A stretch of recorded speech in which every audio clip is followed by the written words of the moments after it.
بسم اللہ الرحمن الرحیم۔ السلام علیکم ورحمۃ اللہ وبرکاتہ۔ ناظرین، آپ کا ہوسٹ سید وقاص شاہ آپ کی خدمت میں حاضر ہوں پروگرام علاقائی سیاست میں۔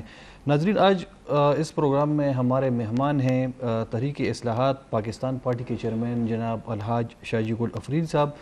آج ہم ان سے ان کی جماعت کے بارے میں پوچھیں گے اور پاکستان کے مجموعی سیاسی اور معاشی حالات پہ بھی ان سے بات کریں گے، کیونکہ شاہجی گل صاحب ایک بزنس مین بھی ہیں، اور اس کے علاوہ جو ریجنل ایشوز ہیں افغانستان کے ساتھ پاکستان کے تعلقات ہیں، خصوصاً تجارتی تعلقات، اور اس کے ساتھ ساتھ افغانستان کے اندر جو تبدیلیاں گزشتہ ایک سال میں رونما ہوئی ہے اور ان حالات کا اثر پاکستان پہ کس حد تک ہوا ہے، جو سوات میں ہم نے دیکھا، شمالی وزیرستان میں دیکھا، یا بحیثیتی مجموعی پوری خیبر پختونخوا میں ہم جو دیکھ رہے ہیں گزشتہ کچھ دنوں سے، گزشتہ کچھ مہینوں سے، تو ان تمام ایشوز پہ ہم ان سے بات کریں گے، اور خاص کر جو آئندہ ایک سال ہے، کہا جا رہا ہے کہ حکومت ایک سال تک رہے گی اور الیکشن نیکسٹ ایئر ہوں گے، تو جو معاشی حالات ہیں پاکستان کے تو وہ ٹھیک ہوں گے یا مزید سخت ہو جائیں گے؟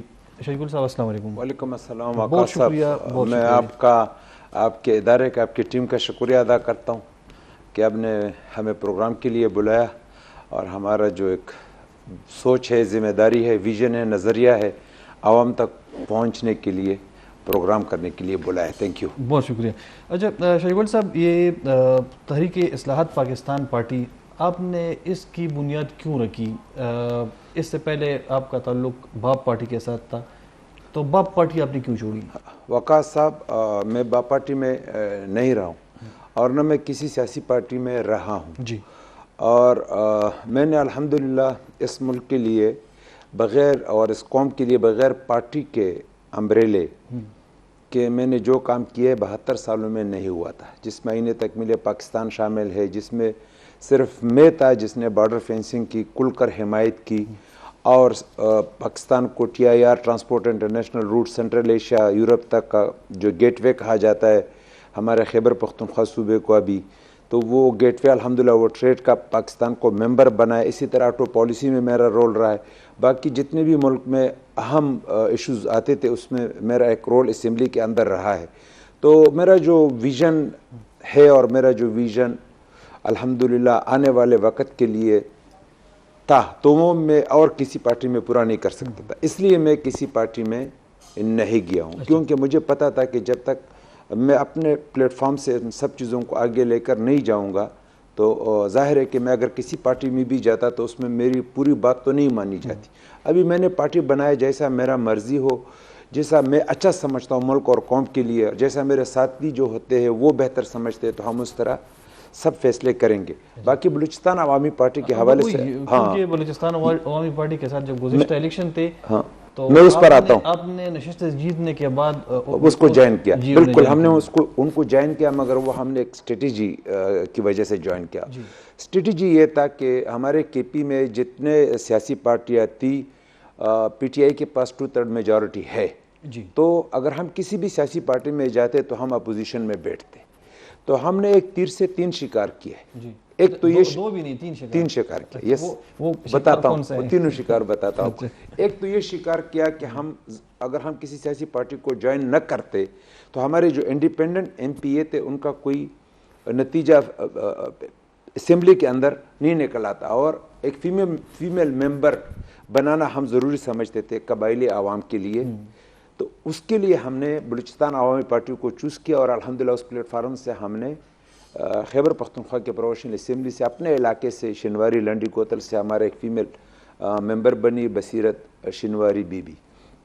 دوسرا جو ہمارا وہ تھا کہ اگر ہم اپوزیشن میں بیٹھے تو اپنے علاقے کا ڈیولپمنٹ نہیں کر سکیں گے، تو انڈائریکٹ ہم حکومت کا حصہ بن گئے، کیونکہ بلوچستان عوامی پارٹی نیشنل اسمبلی میں، سینٹ میں اور بلوچستان میں اتحادی تھے PTI کے، تو ادھر ہم نے اپنے اہمیت پیدا کیا۔ اگر ہم PTI میں بھی جاتے تو سب سے پچھلے رو میں ہمیں بٹایا جاتا، ضرورت نہیں تھی، یس ان کے پاس اکثریت بہت زیادہ تھی، یس ان کے اپنے لوگ بیچارے بیک بینچرز ہیں، پیچھے بیٹھے ہوتے ہیں، تو اسی لیے ہم نے جو ہے یہ ایک طرف ایک قسم کا حکومت کے الائنس بنے KP میں، جو ہم نے ایک اچھا فیصلہ کیا۔ اسی طرح تیسرا جو ہم نے وہ آپ نے شمولیت نہیں کی تھی، آپ نے نہیں وہ تو صرف ایک اسٹریٹجی کے خاطر، ٹھیک ہے صحیح، کیونکہ بلوچستان عوامی پارٹی کا کوئی تنظیم ہی نہیں ہے کے پی میں، صحیح، تو کوئی بندہ ہمارے پاس آج تک نہ ہمارے پارلیمنٹرین کے پاس کوئی نہیں آیا لوگ بھی حیران تھے کہ شاہ جی ہاں کیا ہم نہیں ہمارا، آپ یقین کریں کہ جو یہاں پہ جو سیاسی سرکلز تھے تو وہ سارے پریشان تھے کہ شاہ جی گل صاحب نے بلوچستان عوامی پارٹی جوائن کی ہے، اب خیبر پختونخوا میں بلوچستان عوامی پارٹی ایک مضبوط پارٹی بن جائے گی. ہاں نہیں وہ ایسا نہیں تھا، وہ تو ایک اسٹریٹجی تھا، میں نے بتایا. تیسرا شکار جو ہم نے کیا الحمدللہ، بلاول جو اس وقت ایم پی اے ہے وہ پارلیمانی لیڈر بنا، ٹھیک، تو میں اپنے 3 ایم پی ایس کے اوپر پارلیمانی لیڈر بھی بنایا اور وہ کو اسمبلی میں چیمبر بھی مل گیا، ایک قسم کا اس کا سٹیٹس تو پیدا ہو گیا نا. تو میں نے یہ ساری جو میرا ٹارگٹ تھا وہ میں نے حاصل کیا بلوچستان عوامی پارٹی کے پلیٹ فارم سے، اور میرا تو اور کوئی مقصد نہیں تھا، کیونکہ ہمیں اگر کوئی اونٹ دیتا ہے تو وہ صرف اس لیے دیتا ہے کہ جو ہم جس کو الیکٹ کرتے ہیں تو وہ ہمارے لیے کوئی کام بھی کرے، تو ضروری ہوتا ہے اپنی عوام کا کام کرنا. اور پی ٹی آئی میں نے اس لیے میں نے پی ٹی آئی میں جانا بھی نہیں تھا اور جانا بھی نہیں چاہیے تھا، کیونکہ یہ میرا پیرا اپنے عوام کے ساتھ، اپنے حلقے کے عوام کے ساتھ غداری ہوتا کہ انہوں نے مجھے پی ٹی آئی کے اگینسٹ ووٹ دیا اور میں اپنے مقصد کے لیے، اپنے وزارت کے لیے پی ٹی آئی میں جاتا، تو اس کا مطلب یہ کہ میں اپنے حلقے کے عوام کو پی ٹی آئی کے اوپر بیچا. میں تو اپنے عوام کا حق ادا کرنا ہے، میں نے ان کا ذمہ داری پورا کرنا ہے. باقی جو ہمارا رول رہا ہے اسمبلی کے اندر، آپ نے خود دیکھا ہوگا وقاص صاحب کہ بلاول نے as a 3 M P A 3 دن پروونشل اسمبلی چلنے نہیں دیا، جو کہ ان کے پاس 2/3 میجورٹی تھا. جب انہوں نے وہ لوگ بھرتی کیے تھے ہمارے حق کے اوپر بھرتی ہوئے تھے، فاٹا کے کوٹے پہ دوسرے اضلاع کے اسپیشلی ملکن ڈویژنز کے وہ لوگ بھرتی ہوئے تھے، تو 3 دن بلاول نے، آج تک کسی اپوزیشن پارٹی نے یہ ثابت نہیں کیا کہ اس نے 1 دن اسمبلی چلنے نہیں دیا، مگر بلاول نے 3 دن اسمبلی چلنے نہیں دیا. اسی طرح ابھی جو یہ بجٹ سپیچ تھا اس کے اوپر اس کے لیے پلاننگ کیا گیا تھا کہ وہ بولیں نہیں، تو الحمدللہ کہ ایک سینئر پولیٹیشین اگر اسمبلی میں ان کا 20 سال ایکسپیرینس بھی ہوتا اور ان کے اگینسٹ اتنا پلاننگ ہوتا جتنا بلاول کا اگینسٹ ہوا تھا، تو اس کو سپیچ مشکل سے کرتا. اور الحمدللہ بلاول نے ثابت کرایا، کیونکہ وہ صرف عوام کی بات کرتا ہے، ملک کی بات کرتا ہے، تو اس لیے اس نے ثابت کیا کہ اتنی لابنگ کے باوجود جو ان کے لیے ہوا تھا اور اتنے پلاننگ کے باوجود، پری پلان ان کے لیے منسٹروں کو اور ان کے ممبر کو جو ہے ان کو لایا گیا تھا کہ بلاول سپیچ نہ کرے. بلاول نے قبائلی عوام کی اور اس صوبے کے عوام کی اور اس ملک کی ذمہ داریوں کو پورا کیا، اور A to Z تقریباً 20 منٹ سم تھنگ اس نے وہ سپیچ کی، اور یہ ثابت کرایا کہ حق کے سامنے جو ہے کوئی جو ہے کڑا نہیں ہو سکتا، حقدار حق ہوتا ہے اور اس کو جو ہے حق کی ذمہ داری پورا کرنا چاہیے. تو یہ ہمارا بلوچستان عوامی پارٹی کا اصل پکچر اور بیک گراؤنڈ ہے. صحیح. اچھا، آپ ایک کامیاب بزنس مین ہیں اور بہت بڑی بزنس ماشاءاللہ آپ چلا رہے ہیں، تو بزنس مین سے آپ سیاست میں کیوں آئے؟ کیونکہ کچھ لوگ کہتے ہیں، یہ الزام لگاتے ہیں کہ آپ پروٹوکول کے لیے آئے ہیں یا جھنڈے کے لیے آئے ہیں، تو آپ ہمیں بتائیے گا کہ آپ سیاست میں کیوں آئے ہیں؟ واقعہ صاحب بہت امپورٹنٹ سوال آپ نے کیا. اگر میں پروٹوکول کے لیے سیاست میں آتا تو الحمدللہ جب میرے پاس وسائل ہے تو میں تو اپنے پیچھے سیکورٹی گارڈ رکھ سکتا ہوں، اور میں اپنے کمپنی، کسی بھی کمپنی سے، انٹیریئر منسٹری سے یہ اپروول لے سکتا ہوں کہ میں اپنی گاڑی پر لائٹ بھی لگوا سکتا ہوں اور پیچھے اپنا سیکورٹی گن مین بھی رکھ سکتا ہوں. تو جو پروٹوکول حکومت نے تو ابھی تک دیا نہیں ہے. صحیح. مگر پروٹوکول کا اگر میں شوقین ہوتا تو وہ اپنی بزنس بیس سے میں زیادہ پروٹوکول لے سکتا تھا بنسبت حکومت میں کوئی عہدہ ملنے پر جو سٹیٹس ملتا ہے. دوسرا جو آپ نے کہا کہ آپ کا کوئی اپنا مقصد تھا اور سیاست میں کیوں آئے ہو؟ جی. اصل میں جب یہ ہمارے علاقے میں انتہا پسندی شروع ہوئی تو 2008 میں لوگ یہاں ہمارے علاقوں سے بھاگتے تھے، اور میں وہ بندہ ہوں کہ میں کراچی سے اپنے علاقے میں آیا، اور الحمدللہ میں نے اپنے علاقے میں اپنا ذمہ داری پورا کیا، اور اس ذمہ داری کا فائدہ یہ ہوا کہ وزیرستان سے باجوڑ تک صرف میرے کانسٹیٹوئنسی کے جو لوگ تھے، لنڈی کوتل تحصیل کے، جمرو تحصیل کے اور ملاگور تحصیل کے لوگ ڈسپلیس نہیں ہوئے، ایک بھی کیمپ میں نہیں گیا. اگر میں وہ اس وقت کراچی سے نہ آتا اور میں یہ فیصلہ نہ کرتا تو شاید اللہ نے ہمیں بچایا، میں وسیلہ بنا. پھر 2012 میں میرے پاس اپنے علاقے کے جتنے اقوام ہیں ان کے بڑے آئے اور انہوں نے کہا کہ اب الیکشن لڑو. میں جب اسمبلی میں گیا میں نے دیکھا کہ اسمبلی میں تو ہمارے ایکس فاٹا کے جو ممبر ہے وہ ایک قسم کے آرڈنری وہاں بیٹھے ہوئے تھے, کیونکہ وہ اپنے علاقے کے متعلق بل نہیں لا سکتے تھے صحیح, جب تک پریزیڈنٹ نوٹیفیکیشن نہ کرتا. تو وہ تو آرڈنری بیٹھے ہوئے تھے وہاں. جب کوئی اپنے علاقے کا ذمہ داری پورا نہیں کرتا ہے, جہاں سے جس مٹی سے اور جس مٹی کے لوگ اس کو منتخب کر کے بیچتے ہیں ان کا بات نہیں کر سکتا تو فائدہ کیا. تو میں نے جب دیکھا یہ تو ٹائم ضائع کرنے والی بات ہے, اور 72 سالوں میں اس کے اوپر کسی لیڈرشپ نے ذمہ داری پورا نہیں کیا. میں نے پھر آئین کو پڑھا اور پھر آئین سے جو الحمدللہ میں نے آئین سے نکال کر جو سٹیپ اٹھایا, جس سے میں سمجھتا ہوں کہ ایک ریولوشن تھا, اور اس ریولوشن میں وقاص صاحب 1 روپے کا نقصان کسی کا نہیں ہوا ہے, 1 قطرہ خون نہیں بہا ہے, اور نہ کسی کا تہمت لگا ہے کہ یہ فارن مقصد کے لیے ہو رہا ہے یا کوئی فارن فنڈنگ پر ہو رہا ہے. ملک کی تکمیل کے لیے ہوا, جس سے آئین تکمیل پاکستان ہوا, جو قائد اعظم وعدہ کر کے گئے تھے جب خیبر سے واپسی پر تک کہ آپ لوگوں کو میں بہت جلدی مین سٹریمنگ میں لے آؤں گا. مگر وہ قائد اعظم رحمۃ اللہ علیہ جلدی اس دنیا سے رخصت ہوئے, تو اس کی وجہ سے وہ قائد اعظم کا ویژن جو تھا اور نظریہ تھا وہ رہ گیا تھا. الحمدللہ اگر آج میں کہتا ہوں آپ نے وہ ویژن پورا کیا. یس, میں اگر مجھے لوگ کہتے ہیں ثانی قائد اعظم ثانی, یس, تو اسی وجہ سے کہتا ہے کہ میں نے قائد اعظم کا ویژن پورا کیا. اگر آج مجھے کوئی کہتا ہے کہ ثانی یہ بچہ خان, تو وہ بچہ خان کا بھی ایک ویژن تھا کہ یہ ہمارے پختونوں کو تقسیم کیا ہوا تھا علاقہ غیر میں اور سیٹل میں. تو الحمدللہ وہ بچہ خان مرحوم کا اور رحمۃ اللہ علیہ کا جو ویژن تھا وہ بھی پورا کر کے دیا. اسی طرح اس کا فائدہ میں نے ڈی اے خان سے لے کر چترال کے تمام کے پی کے عوام کو دیا, کیونکہ اس بیلٹ کے اوپر یہ علاقہ غیر پڑا ہوا تھا, تو ہمارا یہ صوبہ ترقی کا کوئی سوچ بھی نہیں سکتا تھا. اسی طرح میں نے اپنے صوبے کی اہمیت بڑھائی, کیونکہ ہمارے صوبے کا صرف پورے ملک میں اس طرح صوبہ تھا جن کی بارڈر کسی انٹرنیشنل ملک سے نہیں لگا تھا, دنیا کے کسی ملک سے نہیں لگا تھا. الحمدللہ میں نے اپنے صوبے کی اتنی اہمیت پیدا کی جتنا کہ باقی صوبوں کا ہے, کہ اس کو پورا گیٹ وے دیا, جیسا میں نے پہلے بات کیا سینٹرل ایشیا کا اور یورپ کا. تو میں نے اسمبلی کے اندر وہ ذمہ داریاں پورا کیا ہے, اور اس کے بعد مجھے بھی یہ سٹارٹ میں یہ میرا پتہ نہیں تھا کہ میں اتنے ایکسٹریم میں جاؤں گا پولیٹکس میں کہ پھر میرا واپسی کا رستہ نہیں ہوگا. تو جب میں نے آگے جاتے جاتے دیکھا تو میں نے کہا کیوں نہ میں اپنے ملک کا بھی ذمہ داری پورا. اور الحمدللہ آج اگر میں کہتا ہوں کہ میں نے پاکستان کو ٹی آئی آر کا ممبر بنایا, میں یہ نہیں کہتا ہوں کہ میں نے ٹی آر کے حوالے سے تھوڑا سا بتائیے گا کہ ہمارے ناظرین اس کو سمجھ سکیں. ٹی آئی آر کا بیسک جو ہے ٹرانسپورٹ انٹرنیشنل روٹس, جو کہ مغل دور کا اور شیر شاہ سوری نے کابل سے کلکتہ تک یہ روٹس بنایا تھا, اور یہ کانسیپٹ یورپ میں نہیں تھا, ہمارے اس ریجن میں تھا. اس کا فائدہ یورپ نے اٹھایا کہ برٹش ہند حکومت یہاں تھی. جب برٹش ہند حکومت بنی تو یہ ہمارا والا یہ کانسیپٹ جو اس خطے میں تھا وہ کانسیپٹ یورپ میں شروع کیا. اس سے زیادہ جنگیں جو آج کل ہمارے اس خطے میں ہو رہا ہے, اس سے زیادہ جنگیں جو ہے یورپ میں ہوتا تھا, مگر اس اسٹیٹ کے حوالے سے دنیا کا ترقی یافتہ بر اعظم یورپ بن گیا.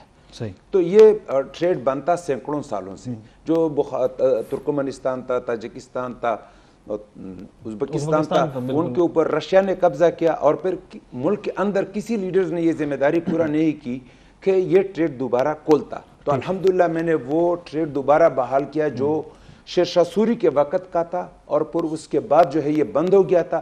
تو ابھی وہ ٹریڈ دوبارہ شروع ہوا. ابھی آپ نے خود دیکھا ہوا ازبکستان تک گئی اور وہاں سے بھی سامان آیا, آذربائیجان سے آیا, ٹرکی سے آیا. ٹرکی ابھی جو ہے بسز کا یہاں پر صوبائی حکومت کو انہوں نے اپلائی کیا ہوا, یہ فیصلہ نہیں کر پا رہے کہ یہاں سے بسیں شروع ہوگا سینٹرل ایشیا کے لیے, اور میں اس کے بعد ظاہر ہے کہ یورپ کے لیے.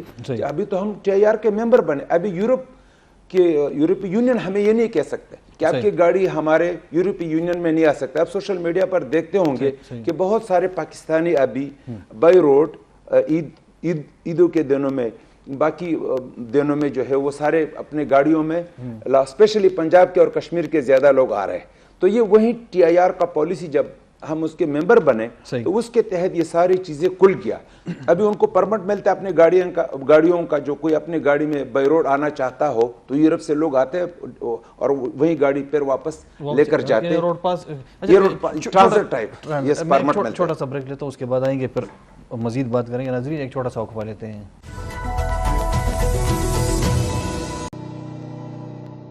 جی ناظرین ویلکم بیک. اچھا شاہی گل صاحب, ٹی آر کے حوالے سے آپ بتا رہے تھے کہ یعنی اب کوئی بھی پاکستانی یعنی یورپ سے بائی روڈ آ سکتا ہے پاکستان, یا یہاں سے جا سکتا ہے بائی روڈ. تو اس کی صرف پاکستانی نہیں, صحیح کنٹینرز ہماری گاڑیاں جا سکتا ہے. اور لاجسٹک بزنس کو ترقی یافتہ ملکوں میں کہا جاتا ہے بیک بون, ریڑھ کی ہڈی. مگر افسوس کہ ہمارے ملک میں ان کو کہا جاتا ہے کیلنڈر اور ڈرائیور. ابھی تک ہمارے پاکستان میں ٹرانسپورٹ منسٹری نہیں ہے جو جس چیز سے ملک بنتے ہیں, جس چیز سے ملک آگے جاتے ہیں, ترقی کرتا ہے, اس کی طرف ہمارا توجہ نہیں ہے. جس طرح آٹو پالیسی تھا, آٹو پالیسی الحمدللہ اس میں نے رول پے کیا, آٹو پالیسی بنا کر دیا.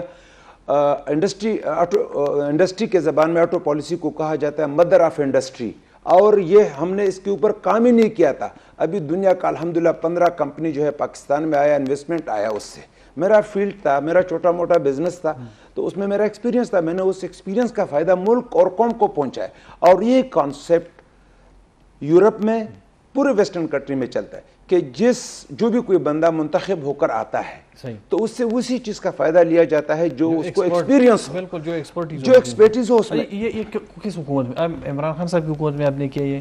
نہیں, یہ جب میں 2013 سے 2018 تک ممبر تھا. اچھا. ہمارے پرائم منسٹر صاحب اس وقت تھے نواز شریف صاحب, کو بھی پتہ نہیں تھا کہ یہ کتنا بڑا کام ہے. جب وہ امریکہ گیا, اس وقت صدر باراک اوباما پریزیڈنٹ تھا امریکہ کا, تو اس نے مبارکباد دی کہ مبارک آپ نے اپنے آپ کو انٹرنیشنل لینڈ ٹریڈ سے لنک کر دیا.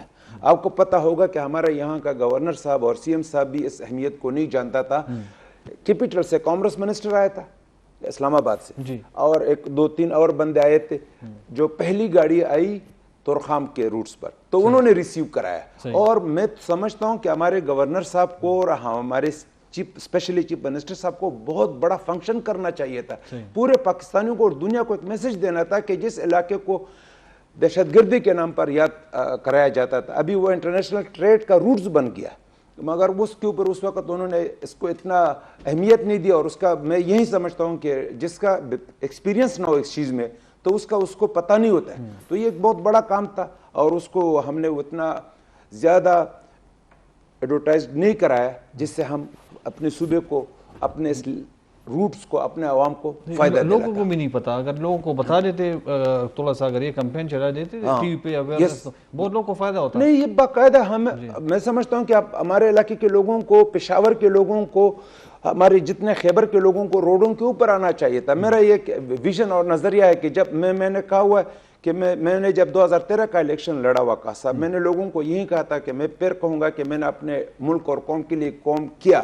اگر میں یہاں پر سنٹرل ایشیا کے لوگوں کو اور یورپ کے لوگوں کو دیکھوں کہ ہمارے اس روڈوں کے اوپر خریداری کرتے ہوئے جب مجھے نظر آ جائے تو میں کہوں گا کہ میں نے اپنے ویژن اور نظریے کو پورا کیا ہے. الحمدللہ جس طرح فاٹا مرجر آئین تکمیل پاکستان کیا ہے, جس طرح بارڈر فینسنگ میں صرف میں ہی تھا تمام لیڈرز میں جو سٹیپ اٹھایا تھا. اچھا, یہ سیاست کے حوالے سے, آپ سیاست میں آپ ٹھیک ہے, آپ کہہ رہے ہیں کہ آپ نے خدمت کی, آپ خدمت کرنا چاہتے تھے, تو آپ نے پھر نئی جماعت کیوں بنائی؟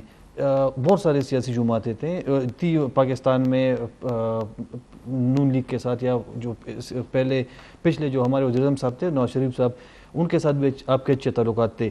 عمران خان صاحب کی بھی ایک جماعت ہے پاکستان تحریک انصاف کے نام سے, ان کا بھی دعویٰ ہے کہ احتساب, انصاف اور جو نیا پاکستان اور اصلاحات, اور آپ کی جماعت کا نام بھی اصلاحات پاکستان ہے.